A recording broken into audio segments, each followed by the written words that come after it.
Hey everyone, welcome to the series Latin Excellence in Iowa. Today you find me with Ethel Recinos. She's a dear friend of mine here in Sioux City, Iowa. We both went to high school together, college together at the University of Iowa, and we also work a few cubicles apart from each other here at Western Iowa Tech. She works as a grants coordinator here at Western Iowa Tech, and she's also the GusNIP Logistics and Communications Associate at Farmers Market Coalition.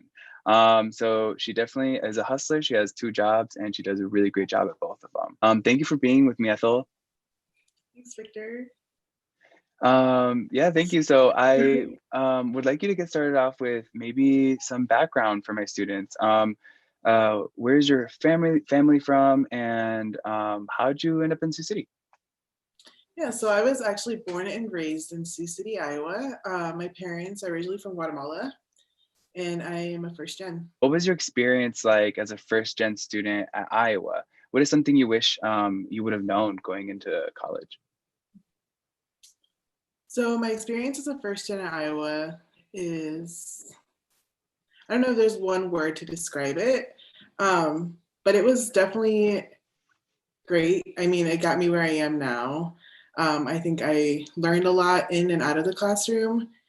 And I think the biggest thing that I wish I would have known as a first gen college student is that your lived experience has a lot of merit. And even though you're sitting in these classrooms and it can be intimidating and you feel like, oh, I didn't go to that private school. Oh, I didn't have that GPA. Like your lived experience as a Latino or a Latina in Iowa is worth so much and gives you just so much insight and just valuable merit. Yeah, I mean, that's really important. I feel like there's a lot of value in your identity. And I feel like, especially being bicultural and bilingual, as a matter of fact, you do bring a lot of experiences into the classroom that you can share. And a lot of sometimes imposter syndrome, for example, really gets to us and really makes us feel invalid, especially when we don't see a lot of us in that space, in the academic space. But I think it's really cool that you think that, there's strength in your identity, which is very true.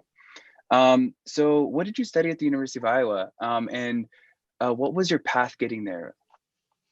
Yeah, so I studied journalism and international studies. And when I first went to college, I really wanted to work for late night TV. So like the Colbert Report and like the Daily Show. Well, the Colbert Report is not anymore, but I kind of grew up watching that.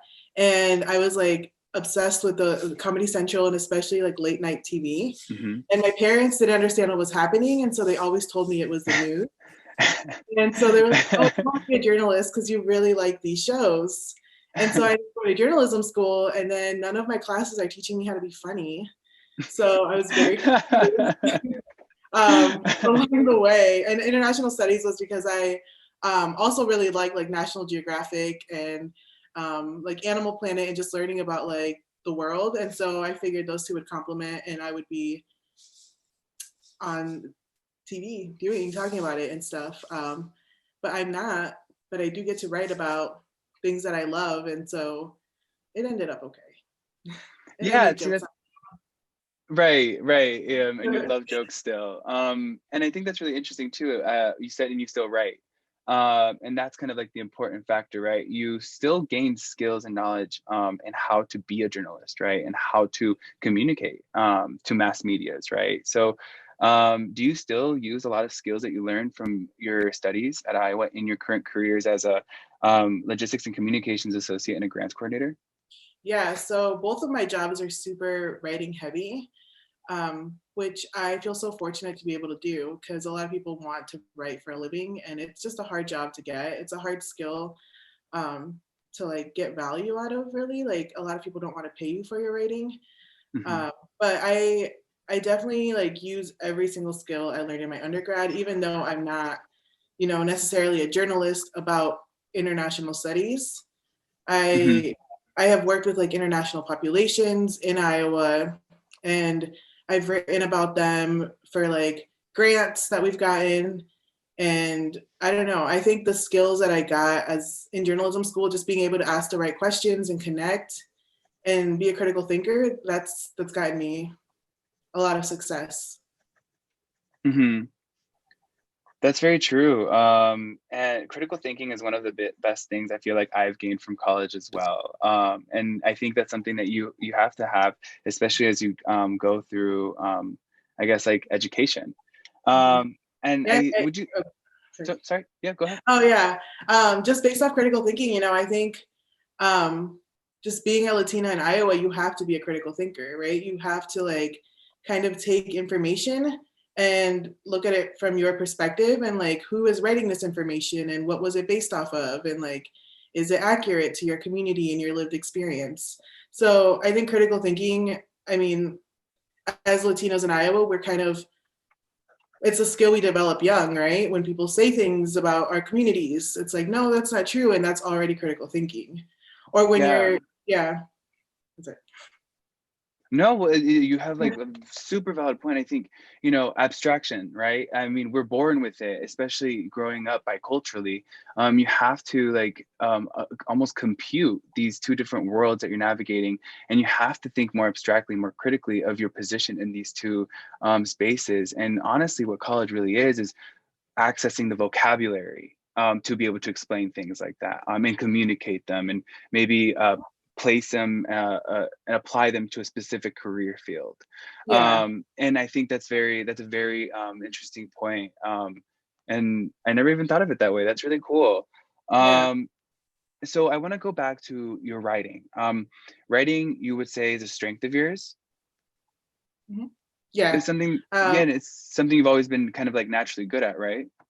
yeah, I mean, I think it started right when I was like watching TV and I would like, I don't know, if I thought that something that like Stephen Colbert or Jon Stewart said was funny, like I would write it down and then Hmm. just kind of like on it, like honestly, if you talk to me, I kind of talk like an older white late night TV host. So like I think that's why that was such a formative part of my childhood. Hmm.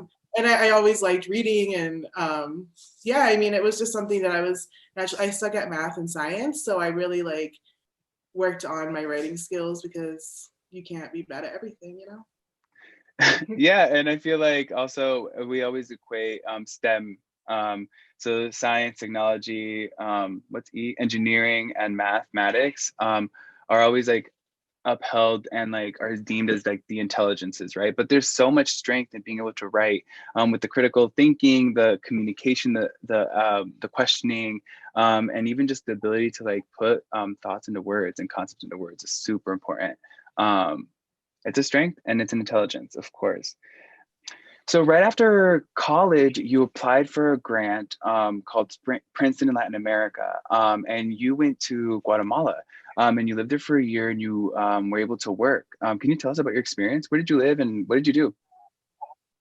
Yeah, so right after I graduated, maybe a couple weeks after, I moved out to Santiago Atitlan as a Princeton Latin America Fellow, and I worked as a communications coordinator for an organization called Pueblo a Pueblo. And I actually found that opportunity because in one of my international studies classes, we were just talking about food security, and I got just really invested in that. And Guatemala is just a big player in child malnutrition. It's the third country that's with worst child malnutrition. And so it was just Hmm. something I was really just fascinated in as a Guatemalan as well. It's something I'd never learned, like I was always um, just told I was like a big kid, but it turns out like half the country's malnourished. So maybe I was Hmm. just a normal sized kid. Um, and so yeah, I ended up going to Guatemala, and I worked in a community that was predominantly like it was predominant, like the predominant business there was small coffee farms.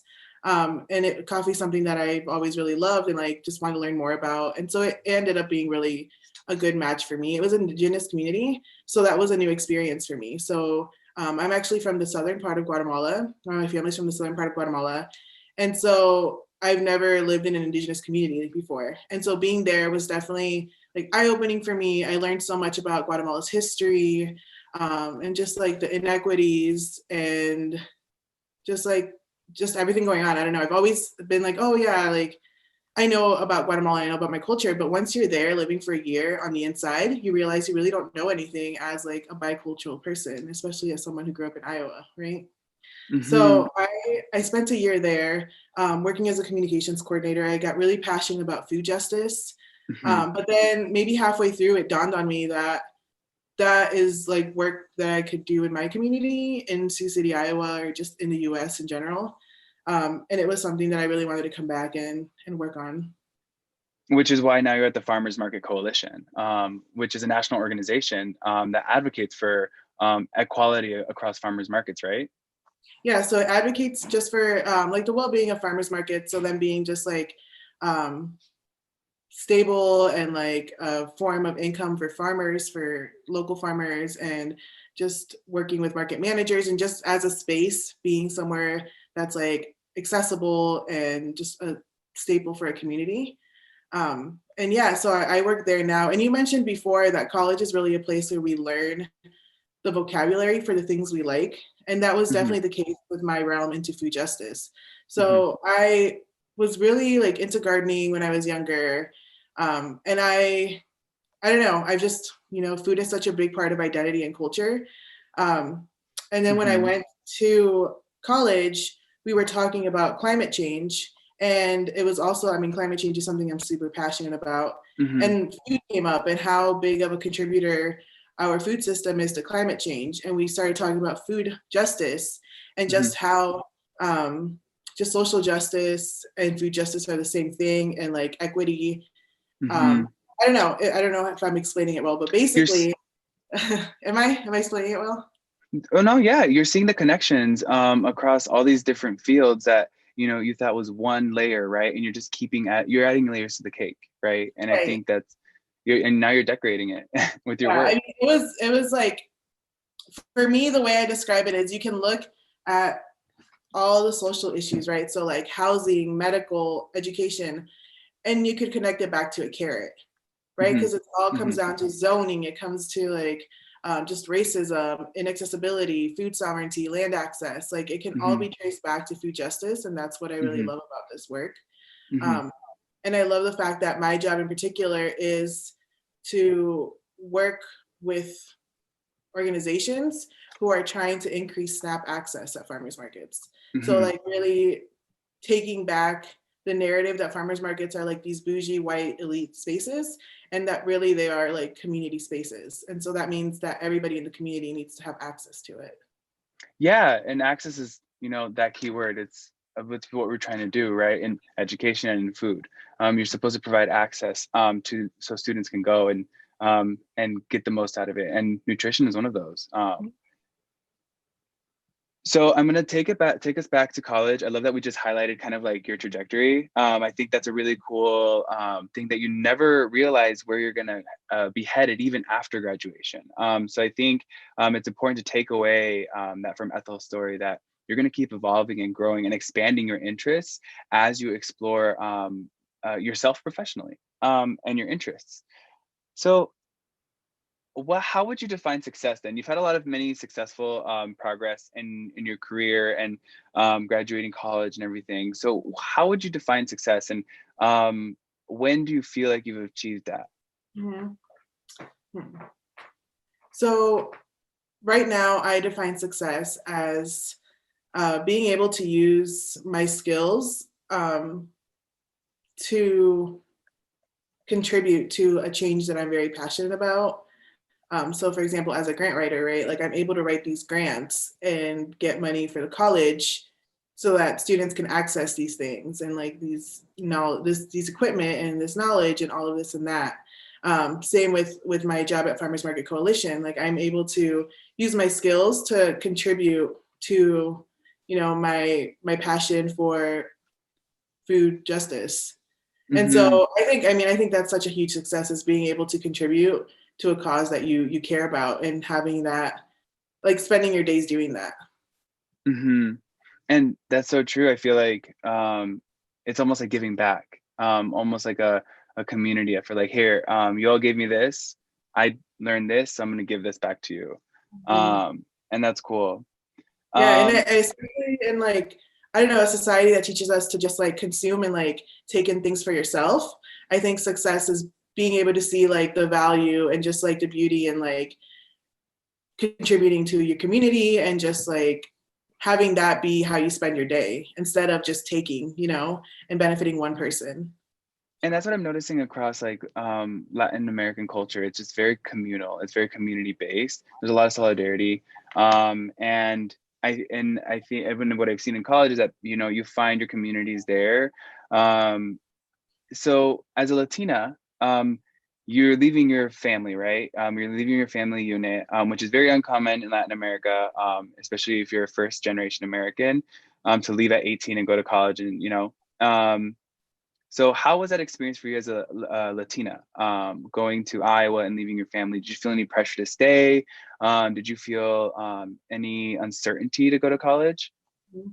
Yeah, I will say like my mom's feelings were hurt when I decided to go to Iowa because she was like, "You chose the one that's farthest away," but that had a little bit to do with it. But it was mostly like looking at what I would gain there, right? Like it had a great writing program. I would be working Hmm. with people who would be able to teach me what I wanted to learn.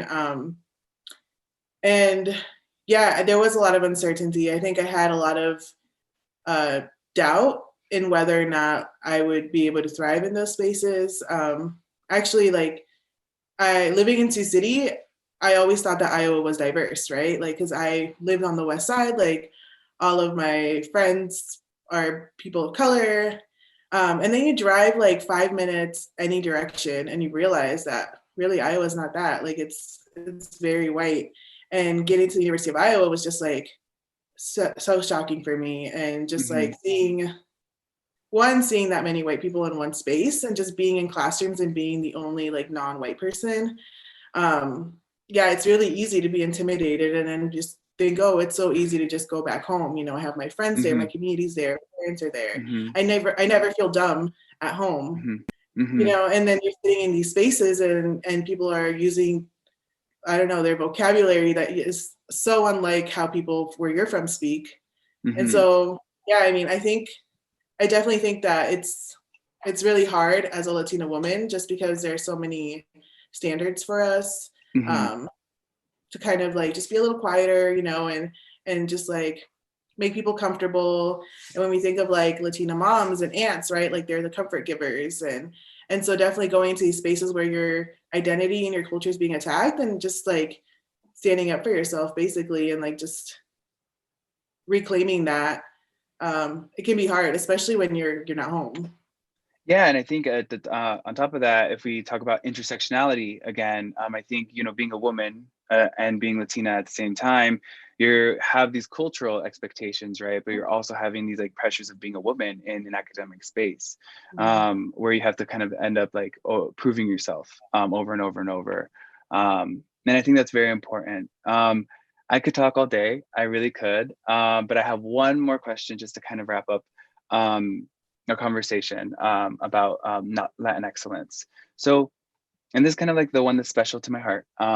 What does being a Latinx Iowan mean to you?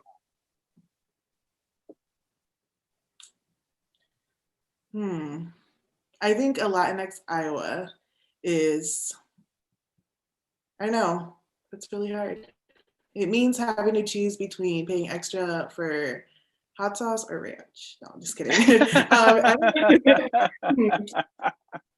It means, Yeah, well, yeah, that's honestly, like, that's the best way to describe it. It means like um, just guac being a ranch. culture, right? Being a culture that's so different from the culture that you're in. It means like having to navigate Midwest passive aggressiveness with like Latino, you know, machismo. I don't know. It just means having to navigate two um, very different cultures and somehow making that, taking the best from both and making it into you. Mhm. Um, and then walking forward with that new culture. Yeah, taking the best aspects Yeah. of each and highlighting the best bicultural self you can be, right? Well, thank you, Ethel, so much for spending some time with me and speaking to my students about your journey as a Latinx professional. And I know for sure that they're going to take away something from this. Thank you so much for your time. Thank you.